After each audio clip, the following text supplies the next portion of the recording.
Hello, everybody, and welcome this week to another episode of the Dungeon Crawl. I'm Braxton. He's Ryan. Wait. We messed that up this time. You know, not everyone can be super consistent every week. We all have our own faults. What just happened? Plus, well, listen. Okay, let me speak my case here. I have been through literal hell, probably not over the past, 2 weeks or so. The world's going into chaos. It is. It's the same thing for everybody. There's some good stuff and bad stuff happening right now. Uh-huh. I just moved to a new place, and in Chicago, there's this thing called the Loop. It's defined by the train and the CTA that goes around the city and outside. People call it the L? They do. Hey, cool. Wait, there's one in Houston. Is that how you knew? No, I don't know. I'm just saying stuff. It sounds like something people would say. Okay, I feel like you knew that. You're just acting like you're all cool. But that's besides the point. So for that, the Loop in Chicago, there's actually a river with a lot of bridges that go around it, and they had all of them up, and anything that wasn't a bridge that could be pulled open had cops and large vehicles blocking paths, so nobody could get in. Me and Keller woke up at 6 a.m. and started packing and finished at 8 a.m., went out to get our U-Haul, bring it back, stuff it in the car, drove down to our apartment, our new one, and tried to get in there, could not. I had to run out and go talk to cops, which was kind of exciting, fun time. But at this point, we're exhausted and dead and did not think we were going to be able to get in there. We were supposed to have our freight elevator in our apartment at 10 a.m. We got in at 10:40. It took us 40 minutes of driving around the entirety of the L to try to get in. And eventually they opened it up to residents. Which you are? We don't have that on our ID. The new apartment. Right. So we had to pull up our lease agreement to get in. Oh, my word. And that took forever. And then we had our lovely friend, who's one of Keller and I's coworkers, help us move in, got it all done. And at this point, he and I have built a really cool looking bookcase, a fancy standing desk that I'm sitting on right now, some sort of So did you get it moved all in one trip? One trip, yes. Okay, but we good need for to you go back guys. to our old apartment and clean it and whatnot. And people are going crazy right now. There's a lot of unfortunate things happening, and this doesn't compare at all whatsoever. But the topic for today is somewhat similar. It's just an equally terrible thing to happen to you, but in a tabletop RPG. Yeah, to your friends. Yeah, to your friends, especially if they use D&D as an emotional thing and they get attached to something, and then your DM is an awful person and kills your character. Hey, it's not usually. Ryan does. No. It's you did this just last week or the week before. You killed one of our characters. You're right. You killed Theraval. But you know what? what? Through it. He's dead now. You know what? It was worth it. Was it? We were on a 2-month hiatus and we come back and you just kill him. That was not my fault. That was just luck of the dice at that point. But death can be tough to talk about when it comes to, literally anything. But it can be tough for D&D because, like you said, a lot of people use it as an escape mechanism, and it's not easy going through sad stuff. Well, when you're 3 or 4 commissions deep on your chaotic neutral warlock Carrion and his brother Nowhere, and you've been playing them for 3 years, you kind of get worried about them possibly dying at some point. You get very attached.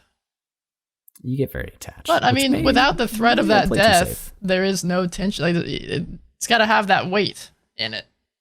No, TGM, toggle God mode. Put that into the command. Oh, is that prompt. what TGM stands for? Yeah, toggle God mode. Wow, I never knew that. Yeah, if you're playing Skyrim on PC and you're just you're out of health potions and that dragon is just not letting you get out, and you have no saves before this because you're dumb and you are bad at managing things. Press the little tilde in the top left of your keyboard. TGM. Or you could hit the tilde, then you click on the dragon and then type kill, then the dragon just dies. So that's kind of similar to the conversation we were having prior to this, power words in D&D. Yeah, power word kill. That's one of the ways you can die in D&D. If, say, That's the true. Lich Except does not in- like you, he just points his fingers, gnarled looking finger right at your level 5 ass. Boom, you're dead. That'd be a sad way to die. I wouldn't be super no content with that. saves, nothing. That's it. I would need a warrior's death, Ryan. Surrounded by a bunch of, well, I was going to say tentacles, but then that's going in a different direction. Yeah.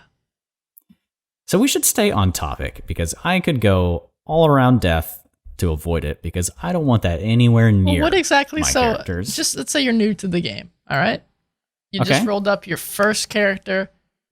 How exactly can you go about dying in this game? I'm sure there's combat, but you hit 0. Am I dead when I hit 0 because the goblin arrow hit me? Well, yeah, what I like to think about is Nier Automata. Okay. There's Good game. 26 endings in that game, and a lot of them are just from doing dumb things, right? Yeah. Like eating a fish. Mhm. You're an android in that game. You can't digest a fish, so they die. So anything that you could maybe think that would kill you in real life, if it does damage to you or says it kills a creature, you die. If your health points reach 0 and you fail these things known as death saves, you die. You've got 3 of those. But Ryan, how exactly does this work? Well, so like you said, there's 3 of them, and what you do is you roll your fancy D20. First, you bless it. You give it a nice little smooch right on the 20. Little smooch. Mm-hmm. Toss that die, and you add nothing to this roll, just your blessings and your prayers. And whatever the number is, if it's 10 or above, that is a save. So you have successfully saved once, and you can circle it in on your little character sheet. There's Damn, so I one just death realized they give you more than half a chance to save on that. You have some good odds, man. Yeah, you've got one more little number on that die that can But save you. if And you yet roll- so many people, like our friend Therval. Right. If you roll, unfortunately, and it's below 10, then you add a failed death save. And if you get 3 of those, you die. If you get 3 saves, boom, you're back on your feet with 1 HP. But, actually, no. You're unconscious, but you're not dead. Yeah. I'm thinking if you get back on your feet with 1 HP if you crit. if you get a natural 20, boom, you're back on your feet, ready to go. And if you get a natural 1, that's 2 failed death saves. That's not No. good. Is there anything else that can make you fail a save other than a dice roll? Yeah, if you get a hit while you're down, that's more often than not. Sure, we don't need to go into crazy detail, but more often than not, that will be a critical hit, and you will take 2 death saves. 2 death fails. You went there, and I was going to say, I'm not exactly trying to dodge things while I'm on the ground unconscious. Right. So what's keeping, I guess as a DM, what keeps you from having this, say, orc warlord from after downing a player, starting their death saves from just continuously hacking at them to assure that they die? What do you do? Well, if you're the DM, You just go easy? no, okay. So let's say you're on this orc warlord, and you down this guy, you down the badass. You could rule lots of different things. Of course, you want to always be in the mindset of the villain, of who you're fighting as. Mhm. But you also want to keep in mind that you're playing a game here with your buddies here. So, with that all said, think about what the orc would want to do. Of course, he could stab down and finish off old Johnny here. But the other option that the orc Groomtalk could do is to say, all right, Johnny's down. I'm going to focus my efforts on the other guys in front of me. And then if they all go down, then I'll stab them all, and kill them while they're dead. Because you could argue that this guy does not know about healing. But if he watches, let's say he watches Johnny go down twice and brought back twice by the cleric healing, then you could say, okay, next time Johnny goes down, he knows this guy can just get back up. Boom, I'm going to finish him off. Right. Okay, so would you say that having an enemy knock out those death saves, boom, boom, boom, is off the table for you as a DM? Or would I've done you it ever twice. consider it? Wait. Oh, yeah, one of them was me, wasn't they? Yes, so I did it one time because, I feel like we've talked about this before, but I did it one time because you guys had royally pissed off the villain by removing his daughter. Him thinking you guys had just killed his daughter, more or less. And there's a big fight. He gets real pissed off. There's a big fight. He goes to town fighting you guys. He's got like imps around the room as well. And he downs one of the players. Sorry, one of the characters. He doesn't kill one of the players. He downs one of the characters. And he basically turns to you all and says, an eye for an eye. And stabs him on the ground. Did he miss? No, he killed him. Oh. JJ died. Wait. Oh, there we go. Yeah. This is my fault, though, by the way. My chaotic neutral warlock caused this. As usual. And the other time was, and we'll talk about this when we get to resurrections later. I feel like I, as a DM, may have made a bad call, but I did it anyway.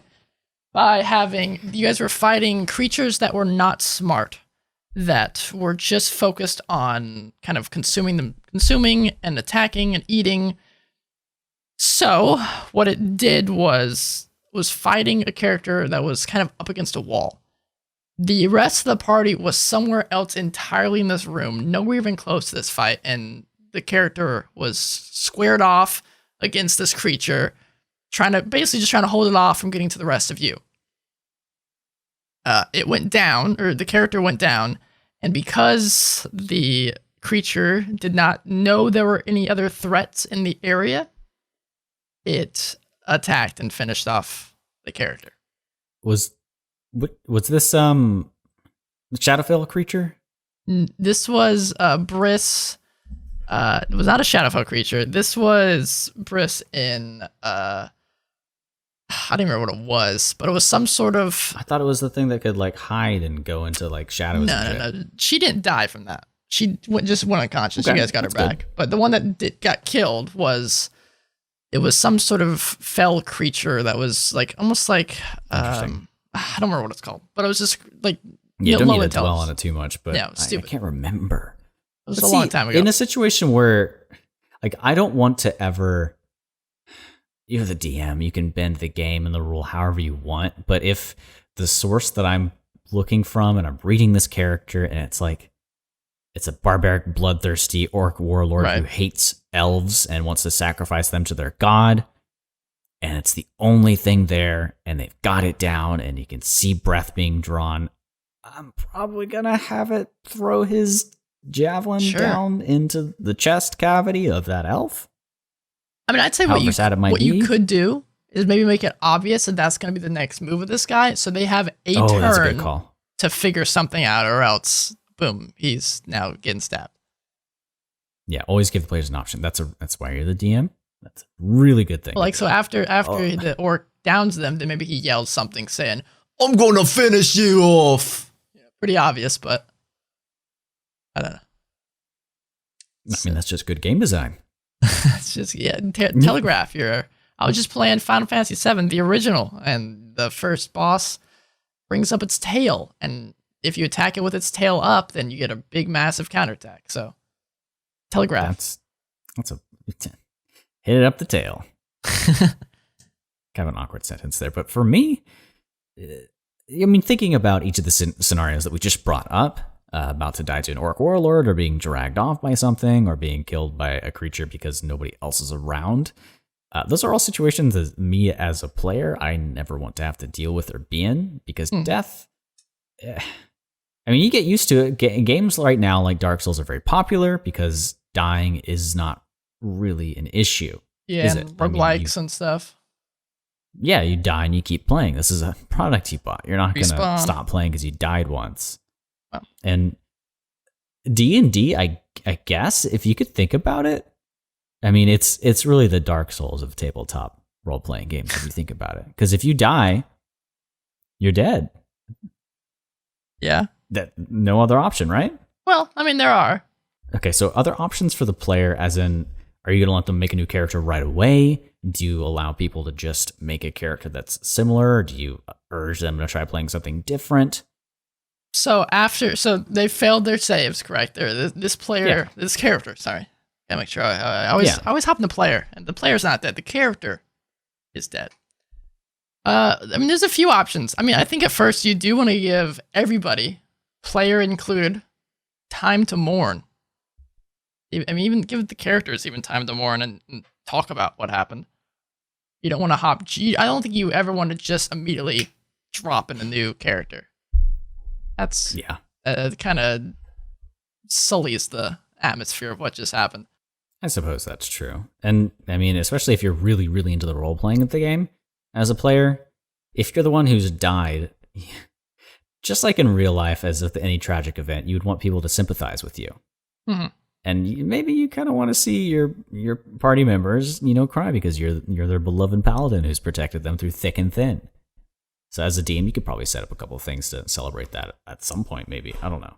Yeah, I mean, there's a few fun ideas you can do before you even get to the next character. You can, I say fun, but really they're sad ideas. What you can do is have the character, and Braxton kind of said, you want to die in a hail of gunfire. You want to go down style. If you know this will kill the the character, have them have some final words. You can just quickly, as this axe is coming to your face, what do you want to say? Oh no, I just realized that I have the secret immunity to being killed by an axe. And then the axe. I forgot to mention this until now. Slaughters their head. Yeah, then they continue to die. The orc didn't like sarcasm. Have a funeral or something. Let the other characters talk about their favorite memories that they had with with old Johnny here. And oftentimes I think you'll see it doesn't really, it gets out of game. It's almost like the player is talking about their favorite moments that they shared with their friend while they were playing this character. Like, I loved when you did that. And it's just a cool way to really send off this character in style. And it puts a positive spin on the memory of this character instead of just leaving it in this sad atmosphere. So, well, in that case, let's go down the other route where you don't die.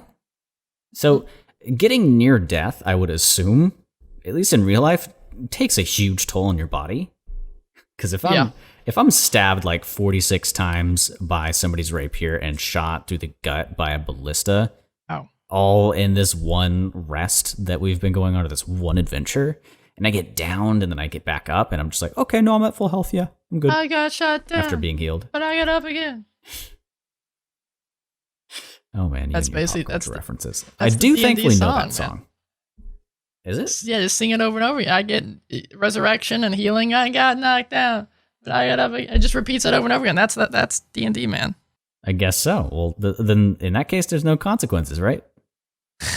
I mean, as the books state, there really aren't. That's very true. Yeah, if you want there to be consequences, you got to kind of homebrew them. I think I haven't looked at the DM's guide in a while, but I'm pretty sure there are like some alternative rule sets that they even include that say something like, kind of more hardcore rule sets. Our one of our friends in the old Discord here mentioned that when one of their players goes down and gets brought up again, they get an exhaustion point. So I think that might be what they have in the DM's guide. I might be wrong, but that's definitely a very important factor that you could use. Well, I think it's just strange that they didn't include it initially. I mean, I don't know if they didn't want to bog it down with too many things, but I think they wanted to make it fun and accessible for everybody. And yeah, I guess death isn't really accessible, is it? Yeah, including that might make it less enjoyable for people. Yeah, that's true. So leaving an alternative, it's D&D, it's modular, so not including things or forcing them is better because it's less restrictive. But Ryan mentioned we started doing a new thing in our Discord to make it a bit more, I guess, friendly to listeners to just kind of hang out and interact. So I asked at some point for this week how everybody handles death and gameplay difficulty in D&D, which is another detail, like kind of the other side of the death thing. And right off the bat, people were just like, at least from a player's perspective, I tend to roll fails until somebody stabilizes me. People just watch you. Which so there's not really much you can do at that point. Something we didn't mention is stabilizing. That someone can come over and roll a medicine check, and if it's, I believe it's a 10 or higher, then 10 or higher wisdom medicine check, then they are stabilized. Just pretty low. Accessibility because everybody can do that. Yeah, that's very low. So by that theory, and this is a technical rules thing right now. So you can spend what 10 minutes on anything and get a 10 in that save, that roll. Yeah. So could you? Well, I guess that they would have to not die in 10 They'd be minutes. dead at that point, thing. yeah. Or yeah, that's very be true. survived, and then the stabilization's at a moot point anyway. Yeah, but I like that because it gives the medicine check, the medicine stat proficiency, or whatever it's called, a bit more use, because I feel like it's usually just like, what is this herb? Rolls a 1. You put it in your mouth and chew it, and it tastes a bit bitter. You're not sure why, but the numbness in your lips says this is probably not a good thing. Yeah. And then we kind of redirected the conversation. I asked how specifically DMs approach that. So as Ryan mentioned, the point of exhaustion was a suggestion. And then as we go later, there's something about being resurrected that is a feature in this, and we'll probably mention that in the later half. But there's a really cool idea that a few of the players there have mentioned. So if you ever wanted to join the Discord, keep listening through the rest of the episode. We give you information on where that doohickey is if you want to check it out. Oh, yeah. But moving forward, I wanted to talk about, I guess, death from a player's perspective a little bit more. Yeah, because you've experienced it more than I have. It's a thing you fear. Your character is your baby constantly. So in D&D, or I think a good example is Fallout 4, because there was this map of Fallout 4, this heat map that came out at one point when it first was released. I don't remember what year that was. It's been way too long, and it's going to make me feel old. But it came out, and you realize that where you start in Sanctuary or Vault 101 or 111, green represented lower level and red represented higher level things. Right. And there was this entire path from Sanctuary to Concord, I think it was, is the first place you go to. I could be incorrect. No, I do recall what you're talking about now. Yeah. And that entire path is green. But anything within like a couple of miles outside of that immediately goes like orange-red. So I felt like it's good game design because the world is a fluid thing. And it's trying to keep you on a certain path. Yeah. Start your so it's good quest. Game design. You're getting the person from A to B where you want to go. It's a little railroady. But you're giving them if you're a great player, you can choice.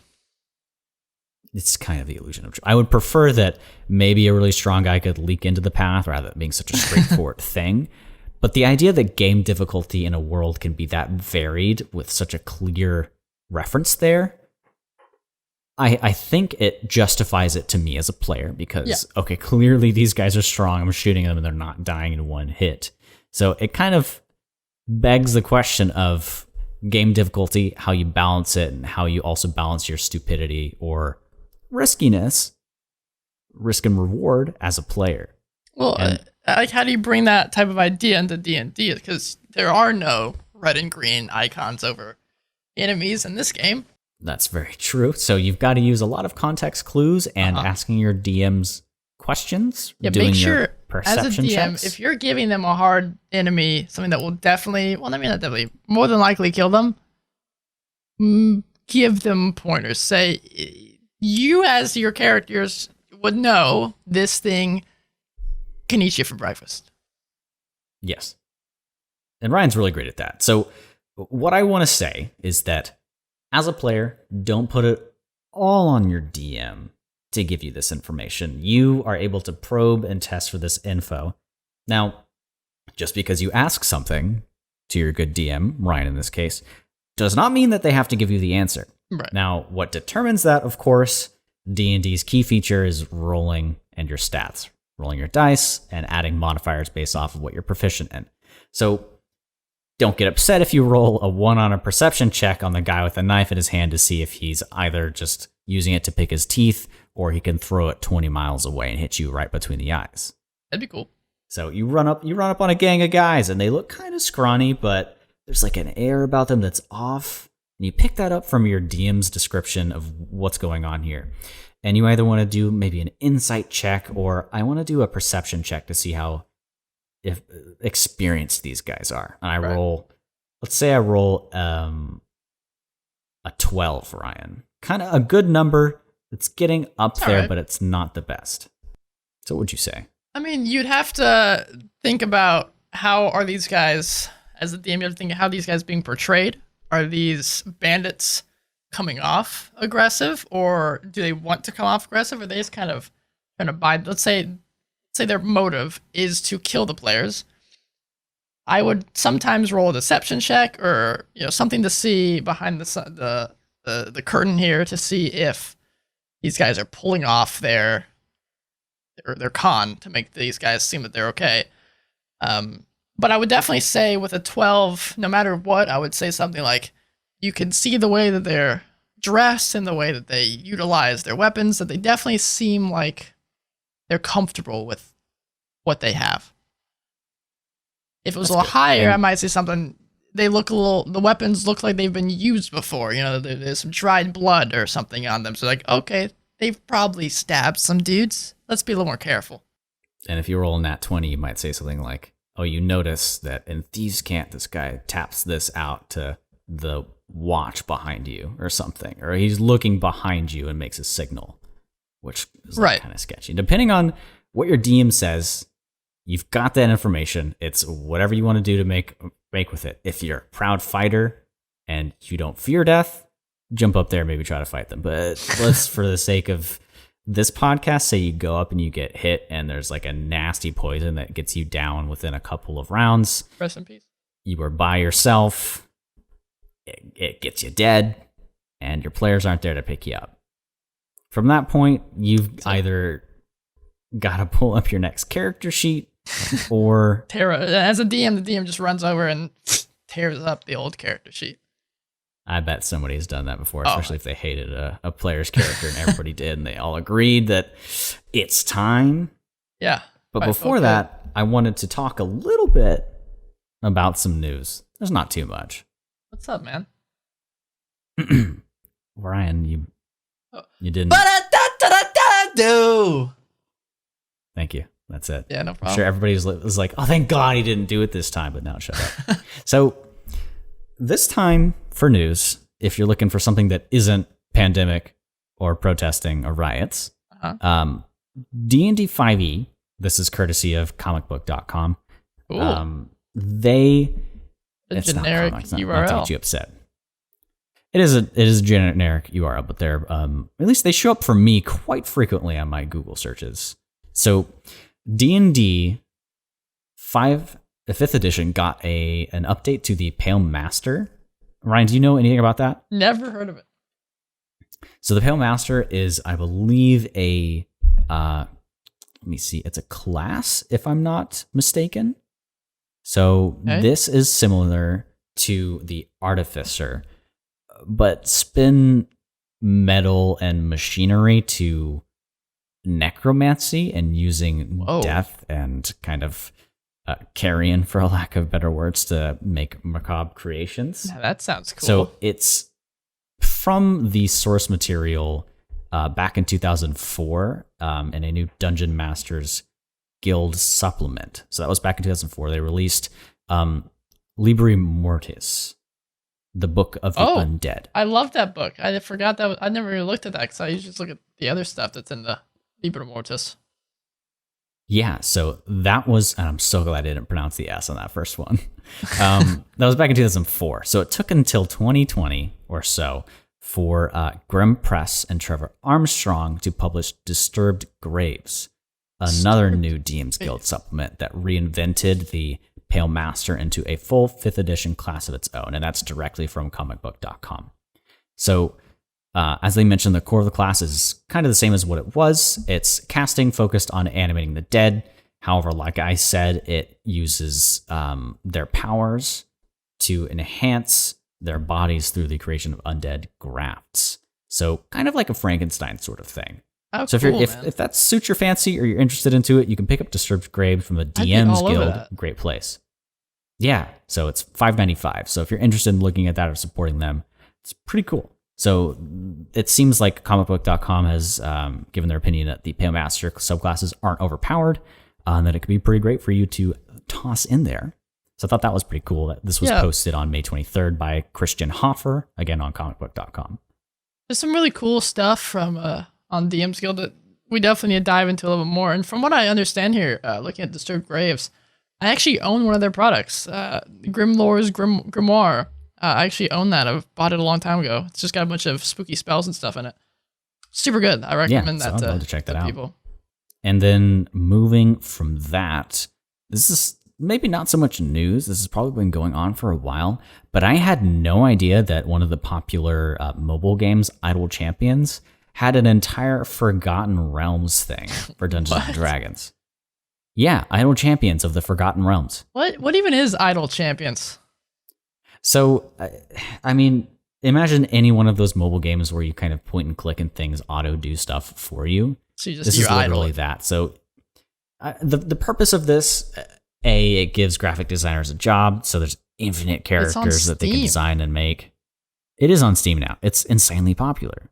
So it's just the art design and the fun sound effects and whatnot that make it interesting and that sense of growth and accomplishment. And it's easy. Like if you're not like you or I, to where we've got a ton of time to sit down on our computer that can handle a large PC game, right, and spend a couple hours of time to do that. Maybe we can't. But if you're a really busy person that's like on the go all the time with their job or whatever, Idle Champions is a fun game, I would think. This is not sponsored, but over the last couple of days, it seems like lately they added the Ogre here and Ogre there. Cool. Idle Champions presents that.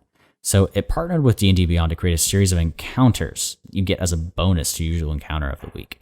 So kind of a game as a service. So if you're interested in checking out D&D in that game, or you've thought about it before, there you go. There's some content there. This is hilarious to me. I was just looking at the game on Steam, and there's some reviews here. You know, some people are like, hey, it's great. Some people say it sucks. But there's one person here that has 1,007 hours, and they say this game is pretty awful. I would not recommend it. They have 1,000 hours. They have to mod that. There's no way that that's possible. Or they've been playing it for a ton of time and then something dumb happened and then they were like, okay, I'm done. That's it. Well, it's just obviously they enjoyed it or they wouldn't have played it that much, you know? Well, I'd be surprised, Ryan. A lot of people spend time doing things that they hate. True. It's just how things roll. And then one last thing, I would implore you guys to check out dndbeyond.com and just go to their front page and check out these, because that's where I see a lot of cool stuff. They post encounters of the week, like I think last week or the week before Mother's Day, they posted Encounter of the Week, Medusa Marble Menagerie. So they add stuff like that. So always check out D&D Beyond. Yeah, there's stuff on there that's great. They've had some stuff on. My favorite post they ever did was the Mind Flayer one they have. It's very, very good. But you're a little biased there. You just like Mind Flayers. Yeah, they're cool, man. They are. I love them too. And especially Baldur's Gate. There was a new trailer that came out for that. So check that out. The article is called How to Play a Mind Flayer Like an Eldritch Horror. That's the one you got to check out. That's good. Like an Eldritch Horror. Damn, dude. That's what I heard at least. But there's also it's got a lot of appendages. Speaking of appendages, though, if you look at the front page here and you look at a new player's guide, how to make awesome handouts, there's a weird, creepy bug creature that has tentacles here. So I love those cool things. Stuff like that. It's a carrion crawler, I think. Oh, I've fought those before. I think there's a carrion crawler. Yeah. Well, they were on a dead, bloated body. That's disgusting. Yeah, because they're crawling on it. That's it for my news, other than the fact that I moved. Yeah, good for you, man. So we're all set. Yeah, good for me. It was a fun time. I'm tired. Well, I had 2 Kickstarters here I wanted to pimp out real fast. One is called the Deck of Many Animated Spells, Tarot and More for 5e. I didn't back this one, but I have backed one of their other Deck of Many things. And the cards are great. They are beautiful. If you don't want to use stuff at the table, like computers and stuff, and you just like the full tabletop aspect of it, then these cards are great. I use them for conditions. I have a condition deck, and so whenever there's yeah, you do use those. Okay, those are awesome. Yeah, I love them. Well, I hate getting handed the paralyzed one, but sure, I hand out the poisoned one quite a bit, I found out. You just hand this to them, and it says everything that poison does and what you can and can't do, so everyone knows right away. There's another one called Aegis of Empires, Adventure Path for 5e, Pathfinder 1e, and 2e. They advertise it as a 600-page, 6-part adventure. Oh my god. Yeah. which is insane. It's kind of like if you guys know the Pathfinder First Edition adventure paths they have. This seems very similar to that, except it's a third-party company making one, and it looks incredible. You have, when you hear this podcast on Tuesday, you have exactly 3 days left to back it. So get your ass on it and go do that. Yeah, get your ass on that. You had 2, you said. Yeah, that was 2. Is that 2? Yeah. Oh shit. Okay, let me get a third one in here. Okay, you have a third one? Don't make fun of me. Yeah, I showed you this just before we started the podcast. Yeah. So, excuse me, there. I did a cough. I'm You're dying, right there, man. No, I'm okay. So, if your ears aren't blown off from that cough yet, hopefully Ryan does his editing magic. We'll see how it goes. I have become obsessed with mechanical keyboards. Right. And it's hard to find a good case, great keycaps, good key switches. And if I wanted to get more complex, I could keep going down that list. But EPOMaker, EPOMAKER, all one word, has released. Fancy. It's one of those situations where you hear buzz lines or tag words like made with input from the community, the keyboard making community, or something that just has every feature you could want on a keyboard in one keyboard, and you're like, there's no way it does each of these great. But let me just tell you, this has an aluminum or plastic case that you can get. Okay, cool. It has great PBT keycaps that are dye supplemented. It has hot swappable PCB mounted key switches with Gatoron or Cherry for your choices, or none if you have your own. You can do a split spacebar. It's Bluetooth. It's got RGB if you want it. A split spacebar? Yes, a split spacebar. So what's the benefit of that? So more keys if you want. You can change it to a single spacebar. They give you a modular thing that's super easy to install. Or sometimes the stabilizer on a long spacebar is just awful, and you want an easier typing experience. It's in a 68% layout, so it has no function row.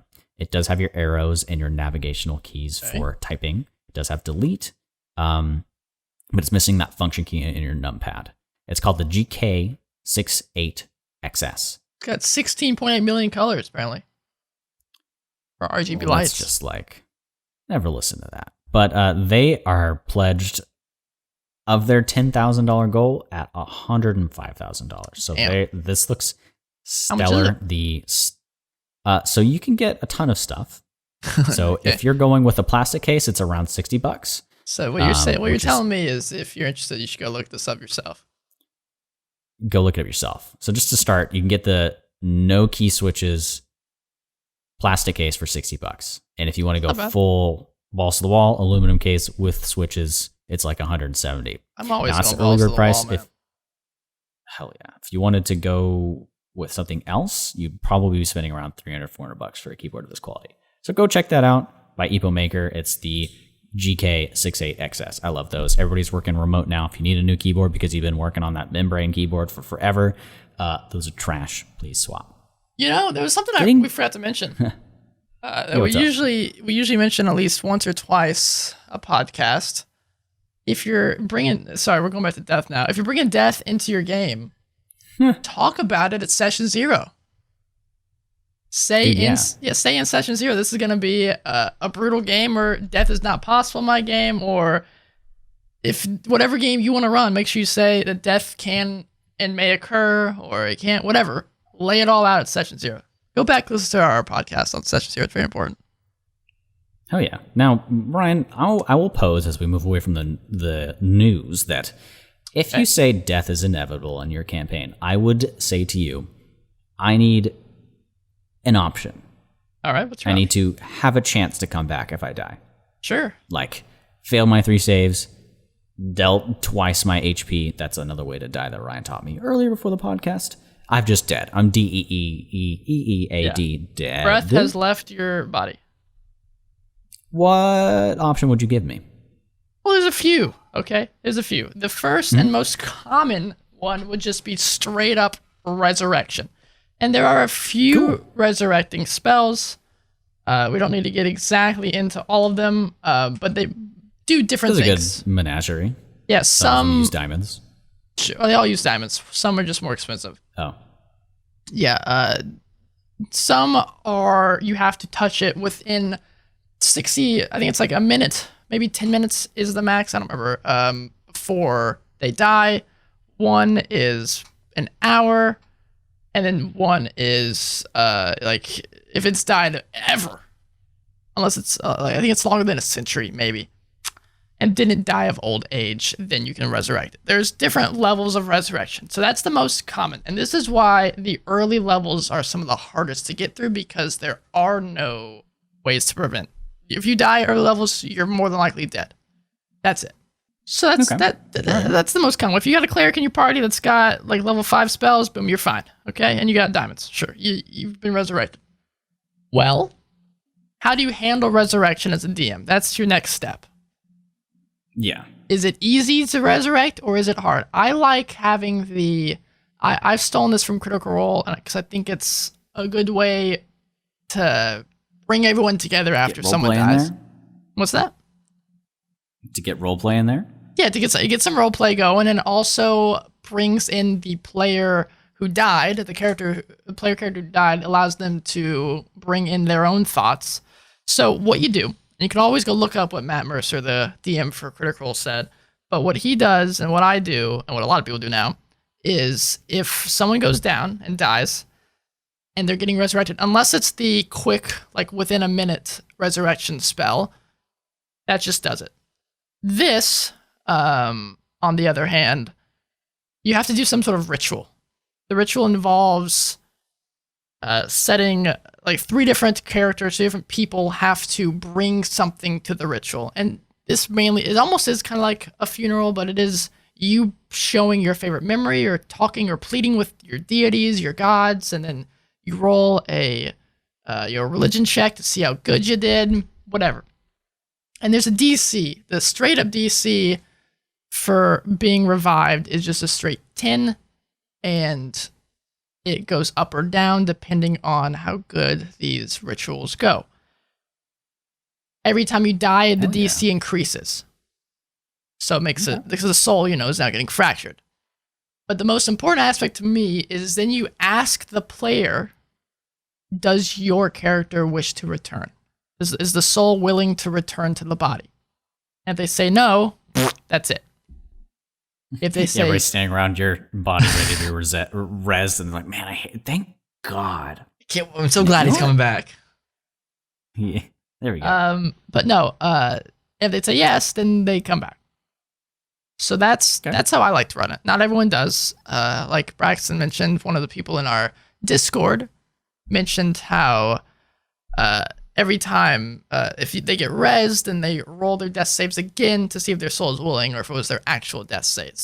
So that kind of removes the role play, and it has a little bit more kind of tension in the how the dice land on the table. Okay, yeah, they say if they get rezzed, I let them roll death saves again to see if their soul is willing or if it was their actual death day. The exhaustion point is so that going to 0 has consequences. Cool. Right. And then somebody else also said that one of their current DMs does a similar thing in adding consequences if you actually do die and come back, I suppose. Or if your death save fails, they'll hold over until you take a long rest. So if you had 2 death saves and you get back up, that was it. That's very interesting. Very stressful. But very stressful. Braxton, as you asked, there are other ways. Let's say, for example, and Braxton, this is 100% just a random. I'm not going to cherry pick this from any current campaign that I might be DMing. If one of your players decided to sign a pact with a devil, signing away their soul, and then they died, they cannot be resurrected because their soul is not there. So that then opens up the idea of a quest to go to the Hells and to reclaim this soul. Hold on. Do not let... Wait, no. Wait. So I'm currently thinking about this character that he's mentioning right now, and their soul technically this is definitely random. Mephistopheles. No, this is 100% random. Kenya. This is not random. So she signed her soul to the devil, right? You guys? Okay, you're on board so far. Write that. Yep. Soul to the devil, Mephistopheles, soul to Mephistopheles. Yep. Cool. So I think in the contract it says that she will not know death or something like that. So she should be okay. I know she doesn't know what the contract said anymore. So We probably shouldn't let her. Yeah. Take a screenshot of your contract next time. Going back to death and think, you know what? This is a bit of a tangent here, but this is something that I wanted to talk about. So that character that we were just mentioning is a rogue. Something that's weird about death is at the moment, the only thing I can think of that is insta death is powered kill, meeting the conditions, or just dealing a booty load of damage. Yeah. Now, in D&D, if you're a rogue and you're playing the earlier levels, I'm not talking about max builds, guys. I know there are builds where you can deal like 8 times damage as a rogue with sneak attack. Forget about those. Talk about like levels of 1 to 9 or something of that sort. There's one thing as a rogue I want more of, and it's the ability to sneak attack somebody and get an insta-kill. Make it difficult, but for right now, the only thing is like having a magical item that your DM says, if you do this, a sneak attack, you get an insta-kill. Otherwise, right now, it's just you deal a lot of damage and then combat starts. You know? Yeah. Like, I would enjoy maybe an assassin ability that, okay, maybe you can't insta-kill a young blue dragon right away because you stabbed him in the butt and you surprised him. But I would, like, is there anything like that? I mean, there's assassinate ability, but it's not exactly what you're referring to. It just lets them do a lot of damage. If the character has not gone yet in combat, as in you were sneaking up on him. Okay. And we keep cutting in and out here. My internet is absolutely terrible. Yeah. Just like the ability to assassinate in D&D. But I was just thinking about, like in Dragon's Dogma, there are abilities for if this enemy is not in a battle stance, it takes extra damage, which is basically sneak attack for all intents and purposes. But in D&D, you could alter that. Like if this person is currently not holding their weapon or not equipped, you deal an extra whatever D4. Right. I just want more opportunity for people to... Yeah, because being a rogue, it's like you whack people with a toothpick. Well, I mean, you don't get to kill all the time. Do it because, for example, in lots of D&D, you're technically supposed to, if you're wearing armor, you're supposed to take it off when you go to bed. You can make sure that the villains are doing this as well. So if the rogue is sneaky enough, they can go literally just cut someone's throat in the middle of the night. They're not wearing their armor, so their AC is much lower. So I mean, that's the question though, because technically, if you were doing that by the rules of D&D, you'd be making a melee attack with maybe advantage because they're prone and their AC is lower because they're not wearing armor. But there is no, in literal technical terms, which you shouldn't do that for D&D or go from that perspective, but you can't just insta-kill somebody. Unless your DM says, I like that flavor, your knife goes up to his neck, you tap it on there, you see blood droplets come out, and then you swipe it across and he's dead.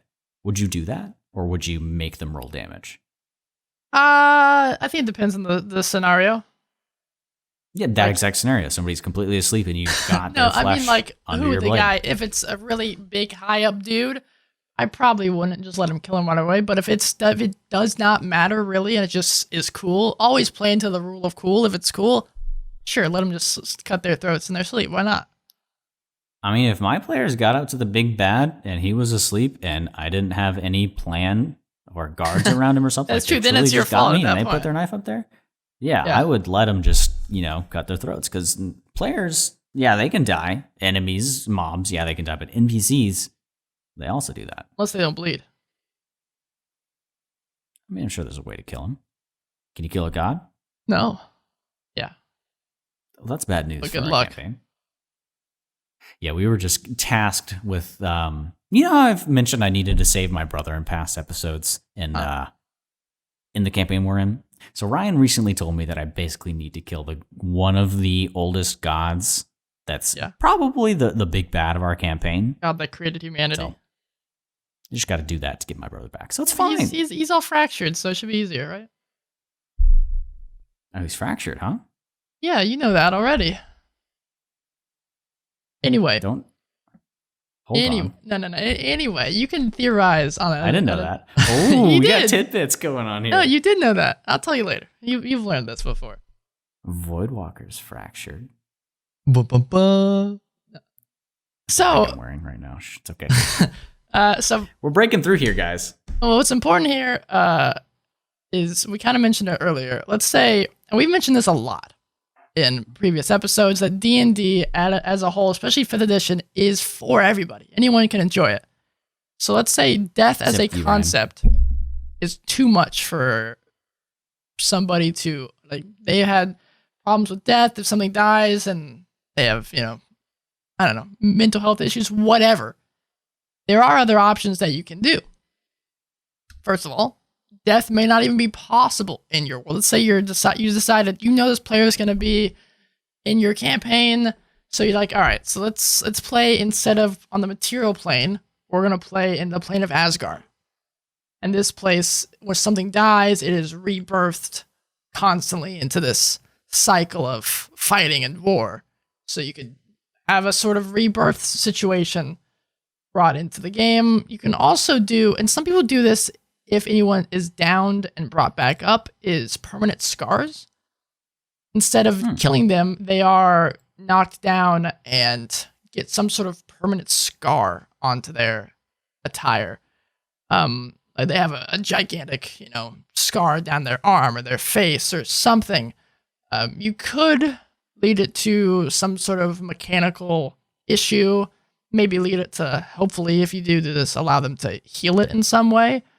Because you don't want it to do that much. You don't want it to hurt them for the rest of the campaign. But so, I mean, hold on. You're telling me that if I die in this campaign, I just get cool scars?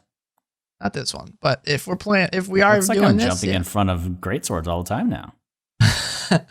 Yeah, well, okay. Well, maybe it has some sort of consequence there. But another one you could also have is like in some RPGs where if you have a companion in your party and they die in the combat, they just get knocked unconscious until the end of that combat, and then they wake back up at like 1 HP. You could do that. Okay. Granted, again, you want to make sure that the whole party is on board. This is not just you're not just doing this because of one player. Make sure everyone understands and is okay with it. Yeah, that's the biggest thing. Again, Session 0. I recently saw another article talking about this, so more news outlets and big D&D guys are starting to put more stress on Session 0 because it's super important, man. So please it can solve a lot of problems. You got a bunch of new players and they're not comfortable yet, and they can't jump straight into Session 0. It's just you chat with them and you get going. But for me, Ryan, to be honest, just like death, it may be abrupt, and right now that's all I got for death. I mean, that's it in a nutshell. That's what our podcast is, pretty much. Everything about D&D in a nutshell, because there's only so much you can talk about. So you've repeated it a million times. Yeah, we do that. So, avoiding the thing that I've just said here, let us transition further down into the anatomy of a podcast with mentioning things in the gallbladder, like social media and our accounts there, like Instagram and Twitter, which is Dungeon Crawl Pod, at Dungeon Crawl Pod. Come say what up. And if you travel a bit further into the colon, maybe, you might find... email, which needs to be removed from society, as I was talking with my brother, because it is archaic. Please just use things like Slack or Discord or instant messaging. Why does email exist? Please what is the email, though? It's thedungeoncrawlpod@gmail.com. Again, that is thedungeoncrawlpod@gmail.com. If you're interested in chatting with us there, you can do that if you want. Or... you can go to a little Discord. Yeah, whatever podcast listening site that you're on right now, if you look in that little description, there's a link there that you can follow. Copy that ass. Join in there if you feel like seeing, hey, maybe they've got their new idea for the episode this week. You can go into our podcast folder, into the listener comments, and see, hey, welcome to the listener comments chat. But first, you got to introduce yourself in the introduction section. There's a lot of stuff there. We're trying to make it a bit more fun, so feel free to pop in, chat with us. We're pretty casual in there. There's a section to share your art if you want. But But Discord's fun, and I'd love to communicate with more people there. If you listen to us on That's all I iTunes, got, hell, Ryan. even if you don't listen to us on iTunes, hop over to iTunes, rate us 5 stars. It does really help us out a lot. Any iPhone that you see anywhere, anytime you go out anywhere, just grab it. If they don't have podcasts, download it. Hide so I don't care if you have to lock yourself in your home until you can get this done. Open that app, search us up, find us there, rate 5 stars. Yeah, rate us 5 And stars tag and it. leave a review. And then tag in there somewhere, write string cheese so that I know. Yeah, you've string done cheese, this. and definitely do not mention pants. Do not mention pants. We don't. Do we need pants? Nope. I'm not sure. What I am sure of is that he is Ryan. He is Braxton. Yeah, we screwed that up earlier, but now we got it right. Listen, I was going to mention, you didn't need to say it. Well, We've everyone, the rectified whole situation. podcast, everyone thought I was Braxton and that you were Ryan. It's fine. We fixed it. We're good. We've resurrected this podcast from the depths. Damn straight Hope we have. everybody figures out what the hell to do. I've managed to get food somehow in this crazy world.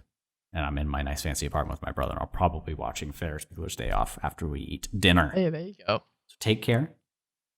And Stay do safe. a good sleep tonight. Because you earned it. Stay safe.